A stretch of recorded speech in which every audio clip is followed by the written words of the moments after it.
When Personnel Director Wade Moss turned in his letter of resignation last week, Mr. Knight says the decision about his replacement had already been made without input from the county. As a matter of fact, he says Mr. Moss even mentioned his replacement in the letter. That, Mr. Knight says, isn't fair to the county. The City County Personnel Board is funded by the county and the city, and I feel that the county should have some input, of at least should have been notified prior to the appointment of a personnel director. I think that citizens should have been given the opportunity to apply. But Mr. Knight says the problem with the personnel department goes even deeper. He accuses the board of having a classification system that discriminates against blacks, and he and County Commissioner Frank Bray seem to think it's time for a change. Just further convinced me that the county ought to have its own personnel department. I've felt that way since the first 6 months I was here. I think that it's time now for the county to have its own personnel board, especially with the makeup of the present board. There are no blacks, no minorities on that board, and we have no representation. Mr. Knight wants the county to cut off its funding of the City County Personnel Board, but he says that matter will have to be considered during budget hearings this summer. Lois Russell, WSFA TV News. Both teams battled nip and tuck in the first half. Bama took their first lead at 10-8 on this jumper by Terry Williams off the block by Sam Bowie. Bobby Lee Hurd had a good first half for the Tide. He'll get two here inside off the lob from Eric Richardson. Freshman Winston Bennett was a terror off the bench for Kentucky. Watch him go for the stuff over Darrell Neal here and draw the foul. The three-point play put the Cats up by 2. When Bennett scores here off the rebound, Kentucky had a 27-22 lead. But Buck Johnson's jump hook put Bama back in the lead, and the Tide led the Cats 34-33 at halftime. Alabama increased that lead to 5 early in the second stanza as Terry Williams hits from outside. But back roared Kentucky. Kenny Sky Walker will take it for the slam off the steal, and Kentucky regained the lead at 54-52. The Cats outscored Bama 16-2 over the next 4.5 minutes to put the game out of reach. Walker with another stuff made it 66-52. They ran that lead to 18 on this inside bucket by Bennett. Bama got back to 10 on Terry Connor's jumper, but by then it was over. Kentucky goes to 3-0 in the SEC with a 76-66 win over Alabama. The Crimson Tide now 1-2 in conference play.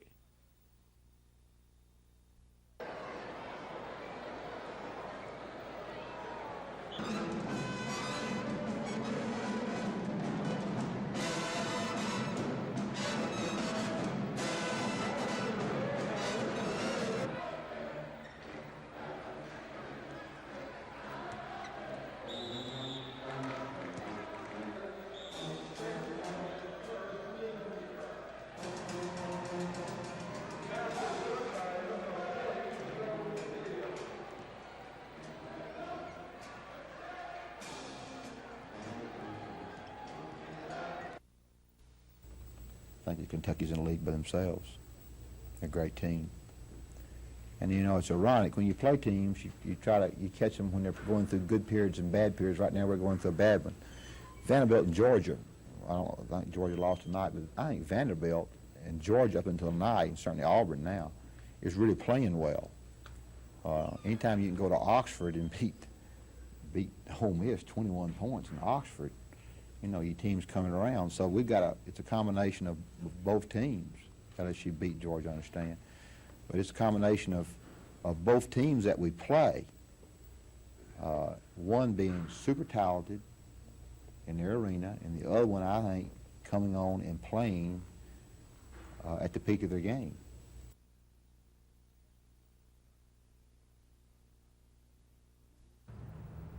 Main Street, Prattville, is not the center of activity it once was. Like most cities in the last 15, 20 years, shopping centers have taken a lot of the business away. And we have a lot of nice buildings downtown Prattville, but there are a lot of them that need renovating. I'm a downtown merchant, I'm not a store owner, but I want to see downtown revitalized. At this specially called council meeting, downtown business people were enthusiastic about a program that can help them renovate their storefronts, teach them new merchandising tricks, and polish up Main Street's image. The city puts up $15,000 and gets the same in federal money. State experts take charge of restoration and landscaping projects and point the way to tax breaks, low-income loans, and more federal grants. You'll feel more apt, likely to do something to your building when you see other things being done. It'll just put more pride in the people as a whole, the citizens of the Prattville. Mayor Price says the program will help keep Main Street the hub of Prattville. Susan Silvernail, WSFA TV News. These court documents contain numerous allegations of assaults and neglect against former Sheriff Glenn Chambers during a 4-year term that ended in 1982. Chambers has said all the charges are politically motivated and designed to prevent him from ever running for office in Covington again. This man was a jail trustee during Chambers' term. He asked not to be identified. He says inmates ran the Covington County Jail at night. This interview took place at the jail several days ago. Had access to the keys, you know, more or less run the jail anytime we wanted it. We could go and come more or less if we pleased, you know. At least 3 inmates, 2 women and 1 man, say they were sexually assaulted while they served time here in the Covington County Jail. Was Sheriff Glenn Chambers aware of what was going on here? I mean, it's obvious enough, us being state inmates, that and us with access to the keys, the sheriff knew of our entrance and departure of the west section downstairs. It seemed like for housing state inmates it would be sort of funny if something like this would be tolerated, but it was. And it was nothing, you know, uncommon. The people of Covington County that came over here knew. I've been asked before, was I sheriff of Covington County? Or had I ever thought about running for sheriff of Covington County, working up front here? I'm serious. When we asked Chambers for an interview about the charges, he said he wouldn't comment on pending litigation until he talked to a lawyer, and at the time he didn't have one. However, Chambers is quoted in a local newspaper as saying the charges are prompted by political enemies.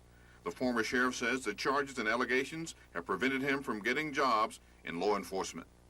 This is Norman Lumpkin, WSFA TV News, Covington County. Attorney Julian McPhillips represents 3 former inmates who say they were raped and beaten and were threatened with death if they didn't submit to their attackers. First night I was there, it's this white guy about 2 a.m. He came down and woke me up, and he said he was going to have sex with me, and if I screamed that he was going to kill me. The former inmate also says not only did Sheriff Chambers know about the rapes, but added to the humiliation she suffered while in the jail. During the time I was in there, Glenn Chambers, and he called me up to the bars and to take his hand and feel on me and stuff. And it was about 12, maybe 12 different white men that went with me. They had no other choice. This woman says she was also raped at the jail by the sheriff. I was raped by Glenn Chambers and Don Sanders, by John David Parks. I stayed in there, and it was just steady harassment, sexual ugliness going on, steady being harassed, threatened, slapped, ordered to do things, make liquor runs, and that's about it. It's just the detail that it happened that makes it so bad. I have went hungry because I didn't want to have sex, and I'm mad about it. People don't realize what happens, and it's scary. I have 3 daughters, and I have come here because I want someone to help me. I have went to the district attorney, the United States federal attorney, to do something. And this is the closest that I have gotten. I want the man in jail. I want punishment done, something. I did wrong. I did my time in jail. I paid my debt to society for the way I had done. And I think it only goes for him to do the same. There were other alleged assaults. This man was serving time at the Covington County Jail and says an incident there caused him to attempt suicide. I was in my cell, and I was raped by a deputy named Jim Boyette during the time of my stay there. And did you report this to anybody? Not at that time. No. What happened after this incident in the jail? I tried to commit suicide. Sheriff Chambers declined to respond to the charges, saying he didn't have a lawyer at the time to advise him. However, he is quoted by a local newspaper as saying, "The charges are politically motivated by his political enemies." Chambers also said in the article he can't get a job in law enforcement because of the allegations and charges by the former inmates. This is Norman Lumpkin, WSFA TV News, Covington County.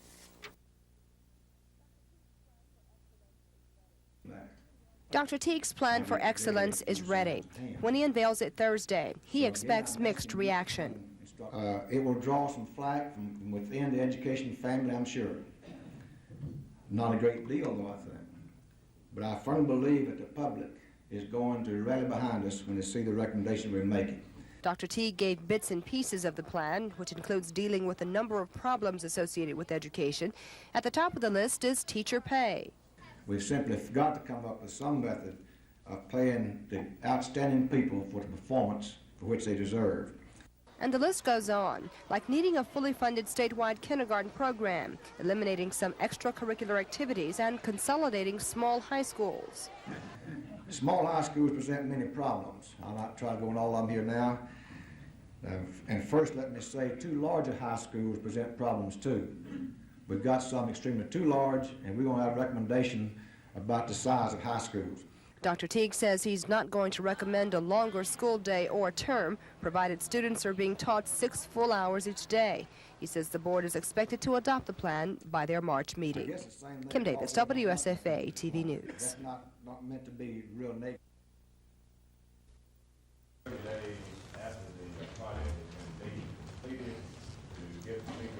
Mr. Larry D. Morris, the Executive Director of the Chee Hall Mental Health, in terms of the facility and in terms of the time. Therefore, I do want the board to realize that this hospital, even though it was willing to take, it wasn't. And we have had some very favorable and very positive comments made at the beginning of the meeting today.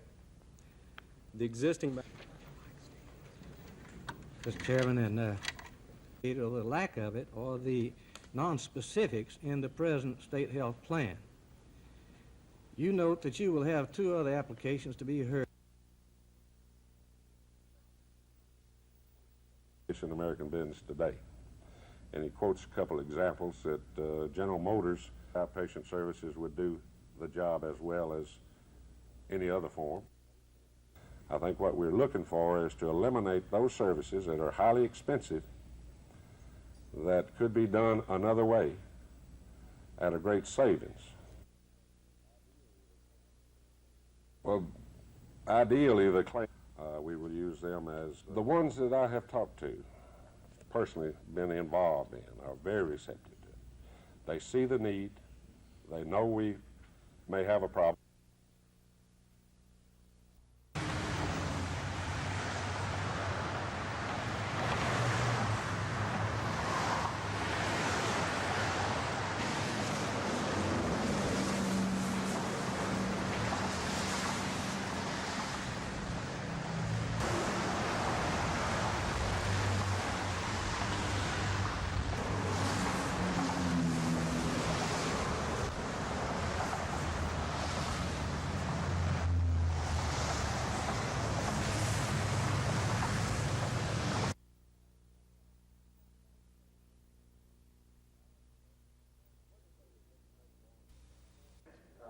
Legislators didn't take long to start asking questions about how much money it would take to give pay raises to teachers and state employees next year.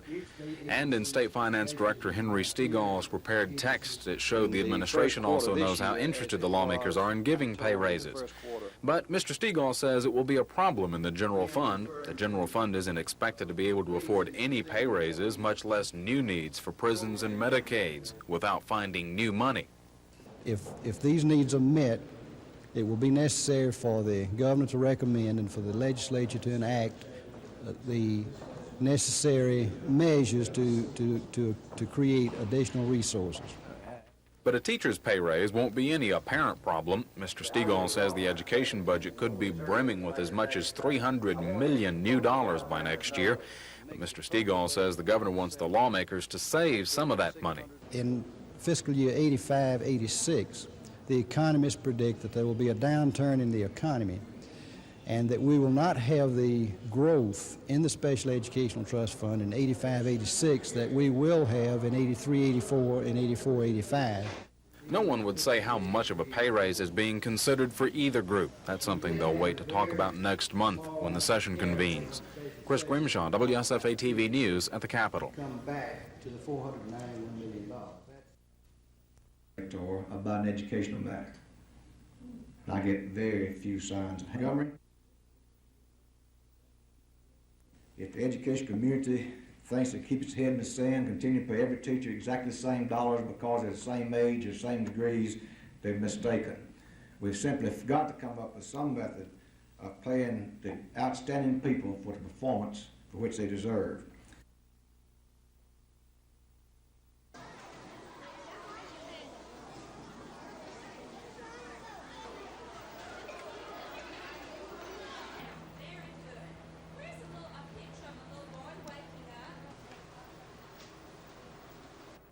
Well, what it means for us is dollars. And lots of them. Chamber Representative Ken Funderburk says the 98,487 convention delegates who visited Montgomery last year brought with them more than $20 million for the city's economy. Those delegates attended 359 conventions in the capital city last year. That's a 17% increase over 1982. It increased primarily because persons were better able to go to conventions than they had been in the past. The economy was improving somewhat, and it increased because of our increased sales efforts. And Mr. Funderburk says even more records will be set in 1984. He says Montgomery already has a number of historical attractions, and there are new things on the horizon, like the Shakespeare Festival, renovation of downtown Montgomery, the Macon County Dog Track, and the World Expo in New Orleans, which is already paying off.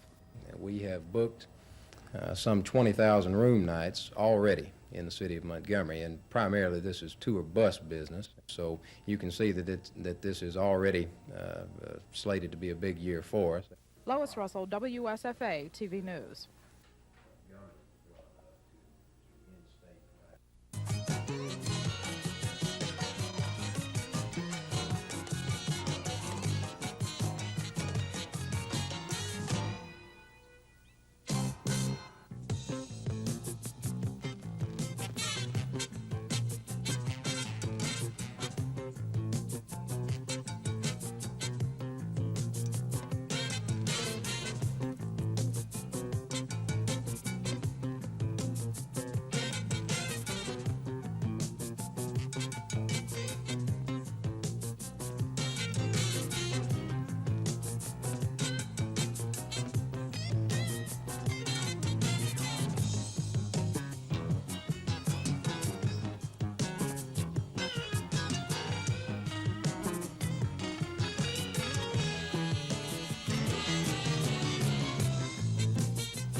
You'll have some, probably some quarterbacks that won't sign on signing day, and a few other people, but I would expect us to sign pretty much most of the players that we're going to sign on that date. You all covering a lot of ground?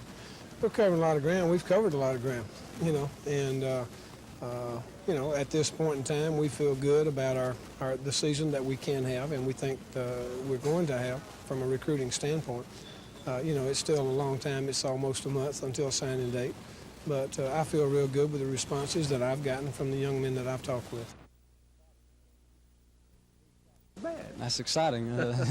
It's a big shock to me, but it seems like since I've been at Auburn, a lot of good things have happened, a lot of nice surprises. It's all been a big shock. It has. Everything's turned out great.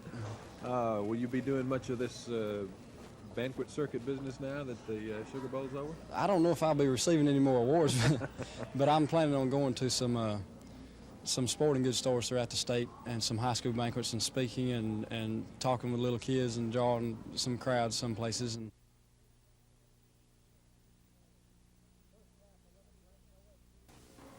First half, 11th ranked LSU in gold. Johnny Jones to Jerry Reynolds for the slam. Reynolds gets fouled on the play. For the Volunteers of Tennessee, Tyrone Beeman will feed Rob Jones for the one-hand stuff. Derek Taylor of LSU deflects the pass. The ball goes up in the air. Finally, Taylor. The long lead pass to Leonard Mitchell for the dunk. LSU led 34-29 at the half. 64-62. Freshman Tony White, the steal and the layup, tying the game at 64. Time running out. Tennessee trails 69-68. Willie Burton gets the inbounds pass. The jumper is good. Tennessee upsets 11th ranked LSU 70-69. I'm Michael Stone for NBC News. The commissioner's plan to end overcrowding in the state's prisons calls for creating more bed space in existing facilities, building a new 400-man minimum security prison at a site that has yet to be announced, and rapidly expanding the supervised intensive restitution program. All this comes in hopes of bringing the state in line with long-standing court orders for prison reform. Because what we're going to do today is push for the federal court order in its entirety to be ended, terminated by March the 15th.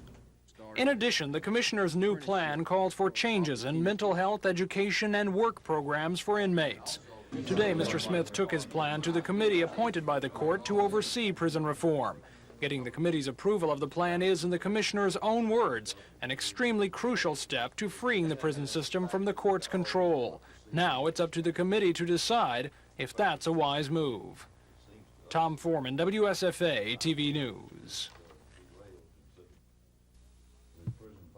A member of the committee appointed by the court to oversee prison reform, Rod Nachman, says parties concerned about prison conditions are considering an agreement that could end contempt charges against state officials. He says the agreement would involve easing overcrowding and the withdrawal of several current court challenges to the way the prisons are being run. Commissioner Smith, meanwhile, spent today pushing his latest plan to end all federal court involvement in the prison system. Because what we're going to do today is push for the federal court order in its entirety to be ended, terminated by March the 15th. The commissioner's plan calls for expanding bed space in existing facilities, building a new prison, and expanding the supervised intensive restitution program. Changes are also planned for mental health, education, and work programs for inmates, again to bring those programs in line with court orders. Ultimately, whether or not the Reform Committee likes the plan, the decision to end court involvement will belong to the court. Still, Mr. Smith calls committee support extremely crucial. Tom Foreman, WSFA TV News. Profiles of Excellence is a product of 9 national education reports. Committee members studied those reports and from them adopted formulas for achieving excellence in education in Alabama. We're recommending the inclusion of foreign language in the curriculum of every school. We want local boards of education to establish minimum performance-based standards for promotion so that every student in every school in Alabama and the parents of those students will know they've got to meet certain standards to go to the next grade. The report begins by applauding student achievement in Alabama, even though the report says the state ranks in the cellar for having the lowest per pupil expenditure, spending $1,546 on each student. The report acknowledges that many of its recommendations are going to cost more money, but whether more funds are channeled into the education account is debatable. Governor Wallace was given a copy of the report. He says he supports most of its findings and called on public backing, but he didn't take a stand on education funding. If it takes more money, and we decide it does take more money, even though we haven't decided on that yet, If it does come to that, you people in education are going to have to sell the people of Alabama that you're not going to get more of the same, but you're going to get a better educational program in the future for your children. Kim Davis, WSFA TV News. The report is divided into 3 areas for improvement: instructional, personnel, and generic steps for excellence.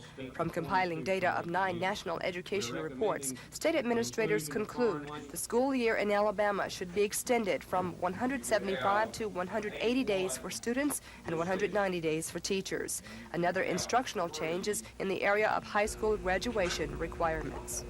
We are recommending that the number of units for graduation be increased from 20 to 22 Carnegie units. We are recommending the inclusion of foreign language in the curriculum of every school. It's not surprising that the report includes better pay for instructors. AASA committee members have found eager salaries should be offered to teachers based on career experiences, performance, and degrees held. And the report says, generically speaking, every school system should work to achieve full accreditation. While the report admits it's not a panacea for all of the elements of public education in Alabama, it says it is a building block for ways to achieve excellence in the classroom. Kim Davis, WSFA TV News. The world's always had terrorism. What the world hasn't had is international terrorism. That is terrorism sponsored by governments. And that new form of terrorism is responsible for the deaths of more than 240 soldiers stationed at the Marine headquarters in Beirut. The recent terrorist attacks have caused American officials to take new precautions at the White House, the State Department, and even close off a portion of traffic to the Pentagon. Obviously, officials feel that the federal buildings in Washington could be possible terrorist targets. But how about local military installations? Yes, Maxwell might be hit. You might ask why, because there's no benefit in it except the publicity value of it. A spokesman for the Department of Defense says that top officials are currently reviewing how to respond to reporters' questions concerning terrorist precautions at local military installations. Maxwell officials say because of the nature of terrorism, they feel it's best not to comment on any action they have taken or contemplate taking. And while Ambassador Waltz says that local military installations could possibly be targets of terrorists, he says events like the 1984 Olympics and political conventions are what terrorists are really looking for. Don Phelps, WSFA TV News.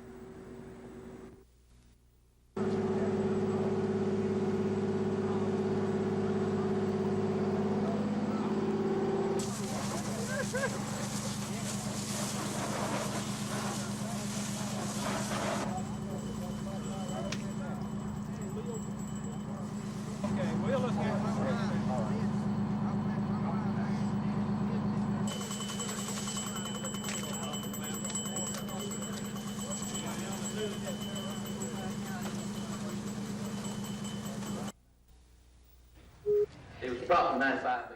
Okay, right, okay. That sheet of Medicare does pay the same basic rates they pay hospitals.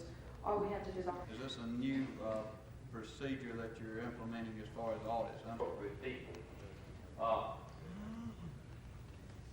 There are 46 mental retardation service centers, and for the mentally ill and also for alcoholism and drug abuse.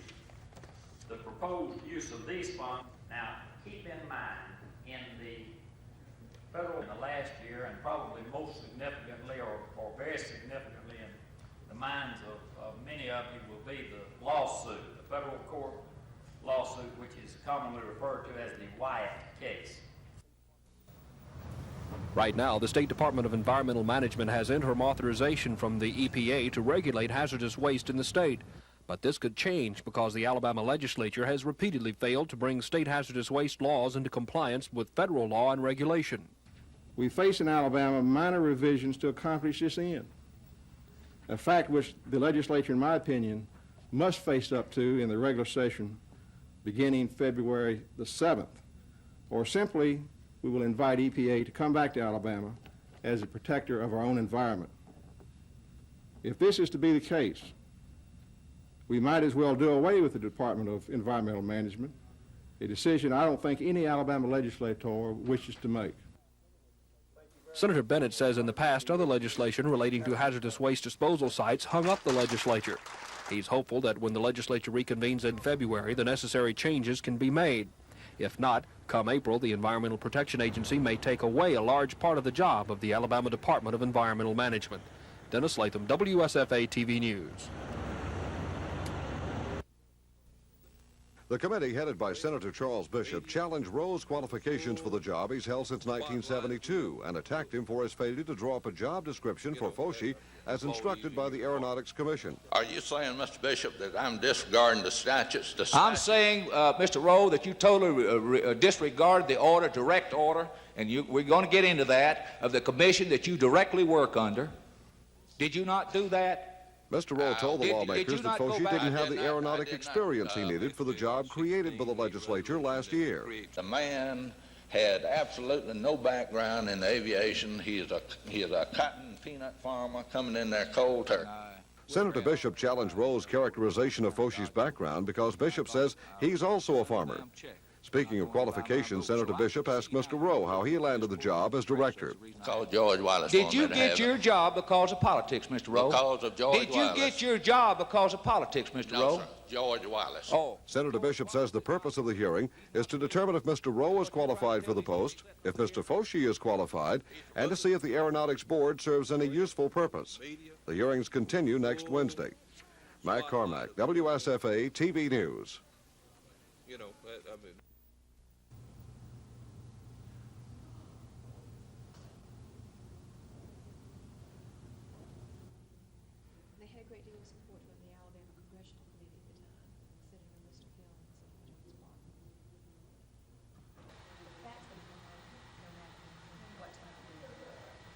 I think what they will notice is that the artists involved did have a great sensitivity for some of the social problems in the United States and indeed worldwide after World War II, and that they were dealing with those problems in a forthright way.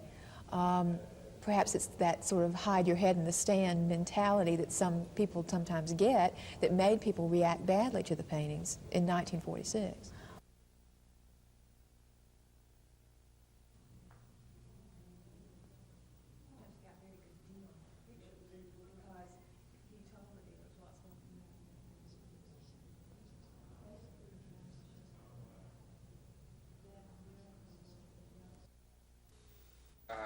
Just made it out of Knoxville in the nick of time last night. There were 3 inches of snow when I left, and the state representatives in Alabama are now dealing with it. And now I'm working with...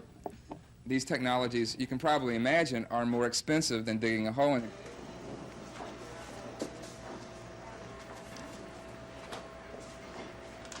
A term used in the hazardous waste management field now called the NIMBY syndrome. Traveling to Alabama from...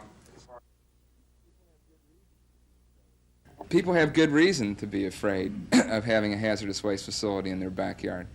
And the reason for that is because of our past track record.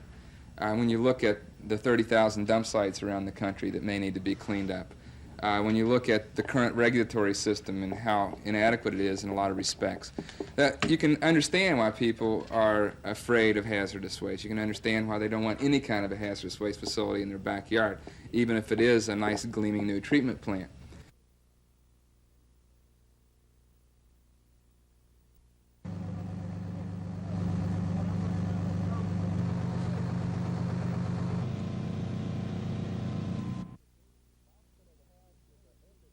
The occupant of the house was Edna Dean. She was there with 3 children. They got out with no injuries. We did have one firefighter that was injured as he was trying to enter the house. We had a flashover of fire coming out the front door when they opened the door. He sustained burns to his neck and around his wrist. The major part of the house that was involved was the rear of the house. We had flames coming through the roof then, and we were able to, like I said, bring it under control in approximately 14 minutes from the time the alarm came in.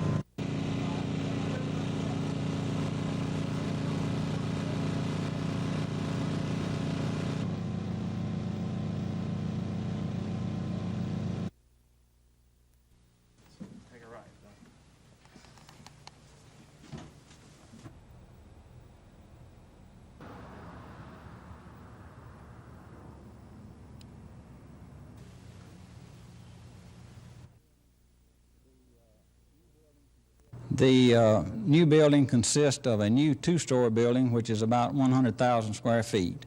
We had an existing equipment bureau and warehouse facility that we renovated for about 64,000 square feet, giving us a total of 164,000 square feet of new office space.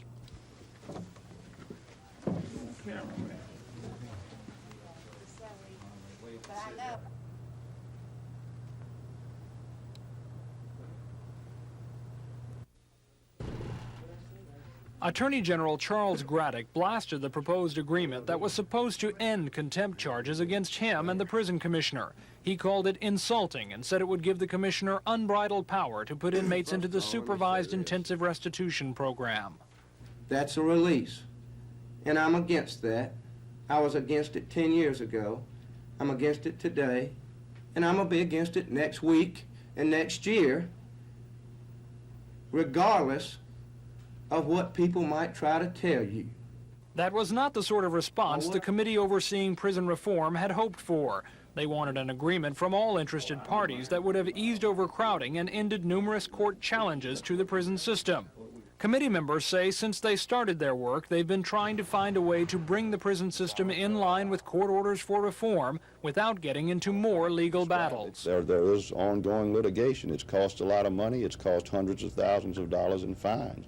A way to avoid all of that is to get these matters settled by agreement, and this is what we hope to do. But if we can't get it settled by agreement, then we can't, and then the courts will resolve the matter. But while virtually everyone involved in the prison dispute says they're willing to compromise for a solution, so far that solution has not been found. So the question of whether Alabama's prison system will come out from under federal court control for now will have to remain just that, a question, while negotiations continue. Tom Foreman, WSFA TV News. The committee members say it has not been easy going, trying to get all the different parties involved in the 12-year-old prison suit to agree on what should be done. The parties have come close to an agreement. Obviously, the only people who can agree to settle a lawsuit are the parties to the lawsuit. And we've come very close because most of the parties in the lawsuit were agreeable to the settlement. But the committee was not encouraged today when Attorney General Charles Graddick attacked one of the latest proposals to end overcrowding, suggesting it was a prisoner release in disguise, even though the proposed agreement was also supposed to help free him from contempt of court charges. I'm not going to be extorted, and no political pressure is going to require me to compromise what I believe in. So whether or not Alabama will soon regain full control of its prison system remains a question. Many say it is possible. None will say if it's probable. Tom Foreman, WSFA TV News.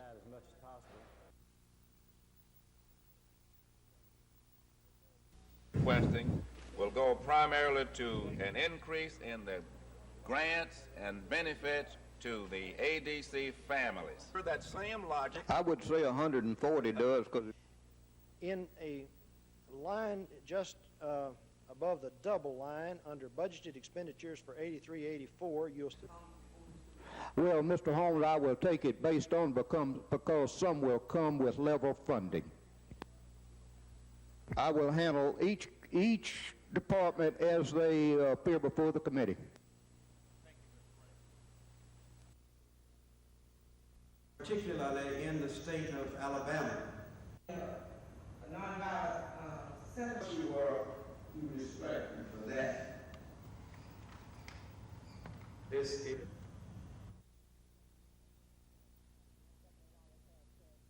Governor Wallace has said if the legislators pass it, he will definitely sign it into law as a state holiday in Alabama.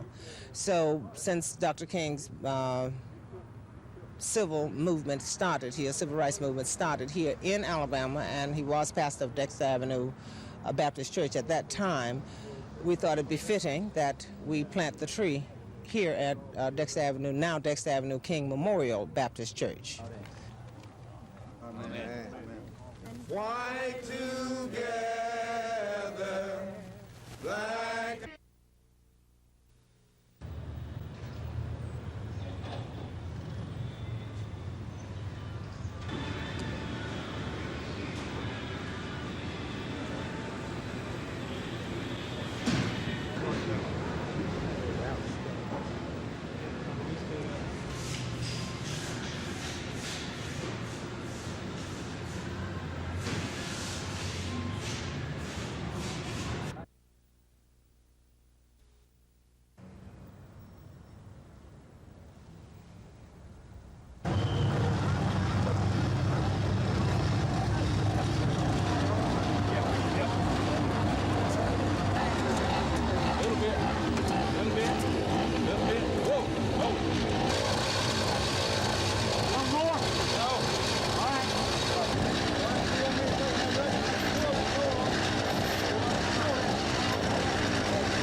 And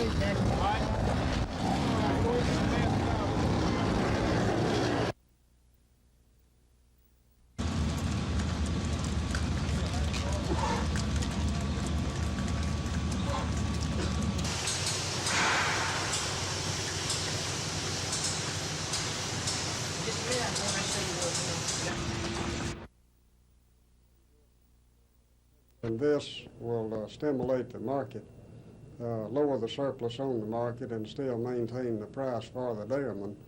The payment is a subsidy to kind of help him cushion his economic living during the period of time and bring the supply of milk products in line with the needs. State and milk. We did have the dairy refund bill for 50 cents in November. So that left October and November in '84 fiscal year that we'll be making those refunds. An overflow crowd of some 300 people packed the auditorium in the state office building today to hear Mr. Teague's recommendations for Alabama's public school system. Dr. Teague says it could take 4 years before his plan is fully operational. If the recommendations here are followed, Alabama's public schools will be able to reach a level of excellence that has not been equaled in this nation's history. Dr. Teague says his plan is based on input from local school superintendents, the public, and business. The plan for excellence is broken down into 4 major areas with hundreds of recommendations. The first area, learning the student, the plan takes a no-nonsense approach to education, requiring students to be in school to learn and to receive a full 6 hours of instruction each day. Some specific recommendations include not extending the school year, but to make sure a school hour is based on 60 minutes of instruction instead of 50 minutes. Homework is assigned and done. Students must meet minimum standards in courses before they pass. Students pass the Alabama high school graduation exam before they graduate, and special diplomas should be awarded to students who exceed general diploma requirements. Limits should also be placed on outside activities on school nights, which include athletics, and funding should be increased for instructional material. Under the teaching category, recommendations call for standards to be raised for admission to teacher education programs. Teacher certification procedures should be strengthened, and task forces should study how to pay teachers and review all aspects of teacher tenure laws. Under the heading of Leadership the Administrator, Dr. Teague called for local boards of education to keep their policies up to date, a statewide assessment of basic facility needs, and for all schools to meet standards for providing adequate courses to all students, including those seeking an honor diploma. And in the final category, support in the public, Dr. Teague called on the public, business, and the legislature to get behind public education and come up with the support and funding to better educate Alabama's youth. Dr. Teague says many of his recommendations can be implemented at no cost, but he estimates that $300 million additional dollars will be needed to fund the entire program. Mr. Teague says it's up to the people in the state to decide what type of public education they want. First of all, I recognize we have to sell the public. We're truly going to improve education. That's our goal here. And the public will have a chance to let Dr. Teague know what they think of his plan in 16 regional meetings across the state this and next month. The first meeting will be held next Tuesday at Lanier High School in Montgomery. Dr. Teague says his first batch of recommendations will be presented for the State Board of Education's approval in March. Don Phelps, WSFA TV News.